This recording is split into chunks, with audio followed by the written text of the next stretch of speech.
It began on an ordinary Tuesday evening, the kind of evening that feels so uneventful you'd never expect it to split your world in half. Elena sat cross-legged on her bed, folding laundry while an old jazz song hummed from the radio.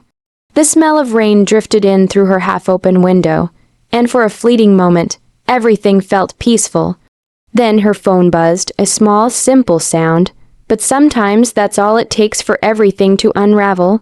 She reached over absently, expecting another promotional email or group text from work, but the screen showed something else, a message preview that made her stomach twist. "Mom, don't tell Elena about the meeting. She's too emotional about money." The message appeared under a group name she'd never seen before, Family Core 2 Hearts. Her first thought was confusion. Family Core. The name itself felt like a cruel joke. She tapped it open, heart thudding softly in her chest, and what she saw made the air around her go still. Every member of her immediate family was in the chat. Her mother, her brother Daniel, Aunt Lily, Uncle Charles, even her younger cousins who always posted memes at family dinners. Everyone but her. Her pulse quickened as she scrolled upward, eyes darting over message after message. It didn't take long to piece together what was going on. They were planning a family discussion about Grandma's estate, her will, and Elena's name came up again and again. "Daniel, we can't keep splitting things evenly. Elena barely visits Grandma anymore." "Mom, exactly. She's always busy with her job, and she's never really needed help from us." "Aunt Lily, let's just keep this between us for now. No need to upset her." "Mom, good. I'll talk to the lawyer next week." Elena felt the ground vanish beneath her. Her hands trembled as she set the phone down, staring at the wall, her reflection faintly visible in a framed photo of her and Grandma at last year's garden fair. She could still remember that day, the smell of roses, Grandma's laugh, how she'd helped her walk up the small hill to see the sunset. "You always think of others first, my sweet girl," Grandma had said, squeezing her hand, and yet here she was, cut out of something more than just a will. She was being erased from the family itself. Her mind raced back to everything she'd done, the weekends she gave up to drive Grandma to the clinic when Daniel was too busy, the money she lent her mother when bills piled up, the countless moments she'd tried to be the responsible one, the dependable one. It had never been enough. A lump formed in her throat as she scrolled further. "Daniel, it's better this way. She won't cause drama when Grandma passes." "Mom, we'll keep things peaceful. It's what's best for the family." Peaceful. That word burned like acid. Elena stood and walked to the window, staring at the rain now falling heavier against the glass. Her reflection looked strange, the same face, but somehow smaller. Forgotten. She didn't cry right away. The tears came slowly, building up in waves until she sank to the floor, her back against the wall, her arms wrapped around her knees. Every drop that slid down her cheek carried years of unnoticed sacrifices, quiet efforts, and silent forgiveness. For hours she sat there, phone still glowing beside her, reading and rereading the messages until the words blurred into one aching truth. They had never really seen her. When her phone finally dimmed to black, she whispered into the quiet, "What did I ever do wrong?" The question hung in the air, unanswered, as thunder rumbled softly in the distance. That night, Elena didn't sleep. She lay awake until dawn, watching the sky turn pale gray, her heart beating with something unfamiliar, not just pain, but the first flicker of resolve. They had shut her out, but she wasn't gone, not yet. And one day, they would remember the name they'd tried to erase. The next morning arrived gray and heavy, as though the sky itself shared her exhaustion. Elena moved through her apartment like a ghost, her mind replaying the messages she'd read over and over, each word a small knife carving at her heart. She brewed a cup of coffee she couldn't taste and sat at the kitchen table, staring at her phone. The Family Core 2 Hearts a chat was still open, proof of what she wished was a nightmare. For a long while, she debated deleting it, pretending it didn't exist. But something in her, some quiet instinct, refused to look away. Finally, she opened her contacts and pressed call under Mom. Her mother's voice came through cheerful, casual. "Elena, honey, how are you?" Elena swallowed the lump in her throat. "I'm fine. I just wanted to check on Grandma. Has she been doing okay lately?" There was a pause. A small, telling pause. "Oh, she's fine, dear. We've all been keeping an eye on her. Don't you worry yourself. We've all been keeping an eye on her." The words stung more than they should have. It was as if she wasn't part of we anymore. "That's good," Elena managed. "I was thinking of visiting her this weekend." "Oh," her mother hesitated again. "Actually, we might be busy. There's, some family planning to do. Maybe next week, darling. Family planning." The phrase echoed through Elena's mind like a cruel joke. "Sure," she said softly, "next week." When the call ended, she set her phone down and stared at the empty chair across the table, the one where her mother used to sit when she visited, sipping tea, laughing about old times. Now it felt like a hollow space, filled only with distance. For days, Elena went through her routines in silence. Work, groceries, dishes, bed. But behind everything she did was that gnawing ache, the realization that the people she loved most had gathered behind her back to decide her worth. Sometimes, she tried to convince herself it didn't matter. "It's just money," she whispered to herself one night while brushing her teeth. But deep down, she knew it wasn't about inheritance. It was about belonging. It was about the way her own family had chosen to rewrite her place among them. One rainy afternoon, unable to bear the silence anymore, Elena drove to Grandma's house. The old white cottage sat at the end of a narrow lane, wrapped in ivy and memory. As she stepped inside, the scent of lavender and old books wrapped around her like a fragile hug. Grandma sat by the window, wrapped in a wool shawl, knitting something pale blue. Her eyes lit up when she saw Elena. "My darling girl," she said softly, her voice trembling but warm. Elena smiled, forcing her voice to stay steady. "Hi, Grandma. I brought your favorite pastries." They talked for hours about the garden, about old photographs, about nothing and everything. Elena didn't mention the group chat, though the words burned at the tip of her tongue. She couldn't break her grandmother's heart with the truth. As evening fell, Elena helped her organize a drawer full of old letters. Among them, tucked between faded envelopes, she found one addressed in delicate handwriting, to Elena. Her breath caught. "Grandma, what's this?" The old woman smiled faintly, her eyes twinkling with a kind of knowing. "Something I wrote for you a while ago, dear. You'll know when to read it." Elena pressed the envelope to her chest, heart heavy with unspoken understanding. She felt tears building but held them back. Driving home that night, the streets glistening with rain, she realized that pain could either destroy or sharpen a person. And she was done being destroyed.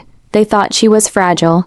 They thought she'd simply vanish, but she would prove them wrong, not through anger, not through shouting, but with quiet strength. As the windshield wipers brushed away the rain, Elena whispered to herself, "They'll see who I am, not today, but soon." And for the first time since the betrayal, her reflection in the dark window didn't look broken, it looked determined. The next few weeks slipped by like a half-remembered dream. Days bled into nights, and though the ache in Elena's chest hadn't vanished, it had changed shape. It was no longer a raw wound. It was a quiet, steady flame. She began visiting Grandma more often, never mentioning the betrayal, never showing the bitterness that simmered beneath her calm surface. Instead, she brought laughter, warmth, and small bits of beauty back into the old house, wildflowers in mason jars, soft music playing on an old radio, stories from her work that made Grandma smile. One afternoon, as sunlight spilled through lace curtains, Grandma set down her knitting and said, "You've been coming a lot lately, my dear. It means the world to me." Elena smiled faintly. I want to be here. I've missed this house." Grandma tilted her head, studying her. "You've missed more than the house, haven't you?" The question pierced through Elena's careful composure. She looked away, her fingers tracing the rim of her teacup. "I guess I've missed how it used to feel, when family meant something." There was a long silence. The only sound was the clock ticking softly on the mantel. Then Grandma reached over and took her hand, her skin thin and papery, but her grip firm. "They've been whispering things, haven't they?" Elena's eyes widened. "Grandma, oh, don't look so startled," the old woman said gently. "I wasn't born yesterday. I may not hear everything, but I know when love turns into calculation." Tears pricked at Elena's eyes. "I didn't want to tell you," she whispered. "I didn't want to make you sad." Grandma's smile was small but knowing. "You didn't need to. I already knew." For a long moment, neither of them spoke. The air was thick with quiet understanding, the kind that doesn't need words to be felt. Finally, Grandma patted Alina's hand and said softly, "You have a kind heart, my dear. That's both your gift and your danger. But remember, kindness doesn't mean weakness. Sometimes, silence is the sharpest blade." Those words rooted themselves deep in Alina's heart. After that day, things began to shift subtly, like threads being pulled into a new pattern. Grandma called her lawyer, Mr. Lewis, to arrange a private meeting. She asked Alina to drive her, pretending it was just another doctor's visit. When they arrived, Grandma leaned in and whispered, "Wait for me in the car, darling. This is something I must do alone." Alina sat there for nearly an hour, heart thudding as she watched rain begin to dot the windshield. When Grandma finally emerged, she looked tired but peaceful, as though she'd just lifted a great weight from her shoulders. On the drive home, Grandma reached out and squeezed her hand. "Promise me something, Alina," she said softly. "When the time comes, don't fight them with anger. Let truth do the fighting for you." Alina nodded, though she didn't yet understand what those words meant. In the weeks that followed, her family's scheming continued in the shadows, quiet phone calls that stopped when she entered a room, fake smiles at Sunday dinners. Daniel even sent her a text one evening. "Don't take this personally, sis. It's just how things are. We're keeping it fair. Fair." The word almost made her laugh, but instead she simply replied, "I understand. I hope Grandma's doing well." He never responded. When Grandma's health began to decline, Alina was there every day. She brushed her hair, fed her soup, read aloud from her favorite poetry book. And on the night before the end, Grandma opened her eyes, frail but full of light, and whispered, "I love you, my sweet girl. You'll understand soon." Alina held her hand until it went still. And as dawn broke, she realized her revenge wasn't going to be loud or cruel. It would be love itself that revealed the truth. A month after Grandma's passing, the house felt like an echo. The air was heavy with the scent of lilies, the kind that linger long after funerals are over. Alina hadn't stepped inside since that day. She had spent her nights staring at the ceiling, missing the soft rhythm of Grandma's breathing, the quiet wisdom in her words.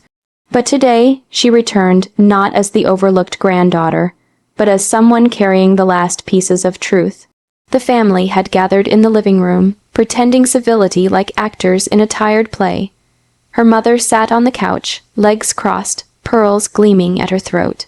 Daniel leaned against the mantel, arms folded, eyes avoiding hers. Aunt Lily whispered to someone by the window. Every word, every gesture, was laced with expectation. Alina entered silently, offering a small nod. No one greeted her. At the center of the room, Mr. Lewis, Grandma's lawyer, stood with a brown folder in his hands. His voice, calm and practiced, broke the tension. "Thank you all for being here. We are gathered to read the last will and testament of Mrs. Margaret Hollis, dated 3 weeks prior to her passing." Her mother frowned slightly. 3 weeks? That must be a mistake. We settled everything months ago, Mr. Lewis adjusted his glasses. Mrs. Hollis made some amendments. She was quite clear about her intentions. The room grew still. Even the ticking clock seemed to hold its breath. As the lawyer began to read, Alina's heart pounded. "To my children and extended family, I leave my gratitude for the years we've shared, but I have learned that love cannot be measured by proximity or inheritance. It is proven through presence, through compassion, through the quiet things we do when no one is watching." Her mother shifted in her seat. Daniel's expression darkened. "To my beloved granddaughter, Alina Hollis, who cared for me when I was too frail to care for myself, who gave without asking and who loved without condition, I leave my home, my savings, and my keepsakes. It is my hope that she will use them to build the life she deserves." Silence fell. It was a silence thick with disbelief. Then came the murmurs, Aunt Lily's soft gasp, her mother's voice trembling with forced calm. "There must be some confusion, Mr. Lewis shook his head. Mrs. Hollis was very specific. These documents were prepared under her supervision and witnessed legally. Her instructions are final. Daniel slammed his hand against the table. "This isn't fair. She barely even enough," Alina said quietly. Her voice wasn't loud, but it cut through the chaos like glass through fabric. Everyone turned to look at her. She stood, her eyes shining with restrained tears.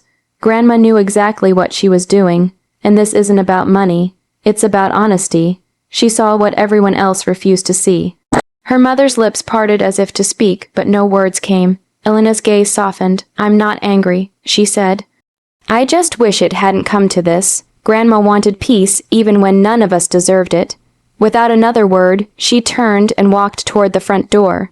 The wooden floor creaked beneath her steps, each sound a quiet punctuation mark to years of pain. Outside, the winter air greeted her with a cold breath, but it felt cleaner, freer. The afternoon sun caught on the rose bushes Grandma had planted decades ago, the same ones Elena used to water as a child. Their petals glowed with a faint blush, trembling in the breeze. She stopped by the gate, looking back one last time at the house, the home that was now hers, though it didn't feel like ownership. It felt like closure. Taking a deep breath, she whispered into the wind, "You were right, Grandma. Truth found its way home." A soft gust brushed her cheek as if answering her. Elena smiled through her tears and walked down the path, her heart lighter than it had been in months. She didn't need revenge anymore. She'd already won, not through cruelty or anger, but through grace. And as the sun slipped behind the clouds, she finally felt it. Peace.